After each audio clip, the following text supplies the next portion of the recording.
ഇസ്രയേലിനും ഹമാസിനും ഇടയിലുള്ള മധ്യസ്ഥ ചർച്ചകൾ നടത്തുന്ന പ്രധാന രാജ്യമായ ഖത്തറിന് നേരെ തന്നെ ആക്രമണം നടത്തി ഇസ്രായേൽ. ദോഹയിലെ ഹമാസ് ഉന്നതരെ ലക്ഷ്യമിട്ടാണ് ആക്രമണം നടന്നിട്ടുള്ളത്. നിരവധി സ്ഫോടന ശബ്ദങ്ങൾ കേട്ടതായി ദൃക്സാക്ഷികൾ പറഞ്ഞു. ദോഹയിൽ നിന്ന് മലയാളി ക്ലസിന്റെ വാക്കുകളൊന്ന് കേൾക്കാം. എൻ്റെ പേര് ക്ലസിൻ. ഞാൻ ഖത്തറിൽ നിന്നാണ് സംസാരിക്കുന്നത്. ഖത്തർ സമയം ഏകദേശം 4 മണിയോടുകൂടി ഉഗ്ര ശബ്ദത്തിൽ പല സ്ഥലത്തും സ്ഫോടനം കേട്ടു.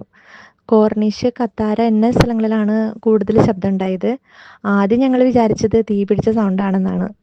പിന്നീടാണ് മനസ്സിലായത് ഇസ്രായേൽ ആക്രമണമാണെന്ന്. ആദ്യം ഞങ്ങളെല്ലാവരും ഭയങ്കര പരിഭ്രാന്തിയിലായി. പക്ഷേ ഇവിടെ എല്ലാവരും ഇപ്പോൾ സുരക്ഷിതരാണ്. ഇപ്പോൾ ശാന്തമാണ്. സാധാരണ നിലയിലാണ് ഖത്തർ. നാട്ടിലാരും പരിഭ്രാന്തരാവേണ്ട ആവശ്യമൊന്നുമില്ല കേട്ടോ. ആശങ്കപ്പെടേണ്ട സാഹചര്യമില്ല എന്ന് തന്നെയാണ് ക്ലസിന്റെ വാക്കുകളിൽ നിന്ന് നമുക്ക് ലഭിക്കുന്ന സൂചനകൾ.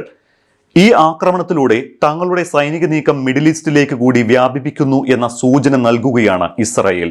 മറ്റൊരർത്ഥത്തിൽ ഗാസയിൽ നടക്കുന്ന സമാധാന ശ്രമങ്ങൾക്ക് തുരങ്കം വയ്ക്കുകയാണ് ഇസ്രായേൽ ചെയ്തിരിക്കുന്നത്. ഗാസയിൽ വെടിനിർത്തലിന് താല്പര്യമില്ലെന്നും ഗാസ പിടിച്ചടക്കുകയുമാണ് തങ്ങളുടെ ലക്ഷ്യമെന്നുമുള്ള നിലപാട് ആവർത്തിക്കുന്ന ഇസ്രായേൽ ഇന്ന് ഖത്തറിൽ നടത്തിയ ആക്രമണം ഇത് അടിവരയിട്ട് ഒരിക്കൽ കൂടി തെളിയിച്ചു. ഗാസയിലെ വെടിനിർത്തലുമായി ബന്ധപ്പെട്ട ഹമാസിന്റെ മധ്യസ്ഥരുടെ നേർക്കാണ് ആക്രമണം ഉണ്ടായത് എന്ന് ഹമാസ് പ്രതികരിച്ചിട്ടുണ്ട്. ഗാസയിൽ വെടിനിർത്തലിന് വേണ്ട നടപടികളുമായി അമേരിക്കൻ പ്രസിഡന്റ് ഡൊണാൾഡ് ട്രംപ് അടക്കം സജീവമായി മുന്നോട്ട് പോകുന്നതിനിടയിലാണ് ആക്രമണമെന്നതും ശ്രദ്ധിക്കണം. അതിനർത്ഥം ഗാസ പിടിച്ചടക്കുക എന്ന നിലപാടിൽ നിന്ന് ഇസ്രായേൽ പിന്നാക്കം പോയിട്ടില്ല എന്നാണ്. ഇസ്രായേലിന്റെ ആക്രമണത്തെ ഭീരുത്വം നിറഞ്ഞ ആക്രമണമെന്നാണ് ഖത്തർ വിശേഷിപ്പിച്ചത്.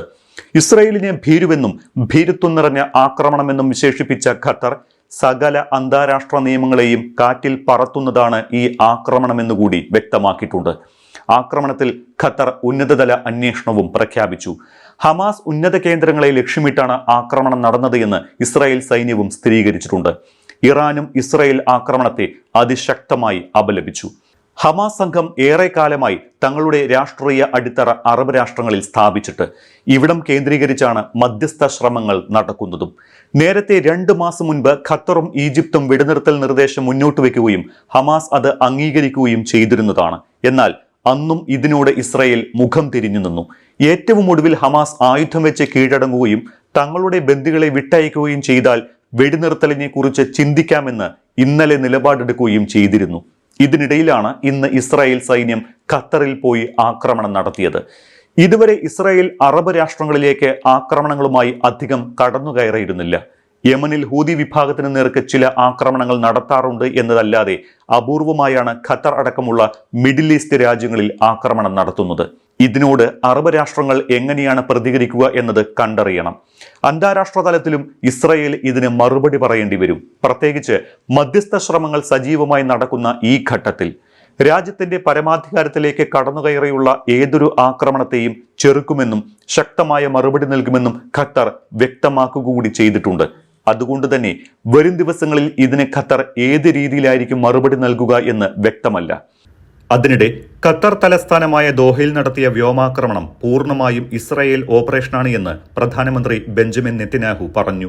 ഹമാസിന്റെ മുതിർന്ന നേതാക്കളെ ലക്ഷ്യമിട്ട് ഇന്ന് നടത്തിയ സൈനിക നടപടി പൂർണ്ണമായും സ്വതന്ത്രമായ ഒരു ഇസ്രായേലി ഓപ്പറേഷനായിരുന്നു.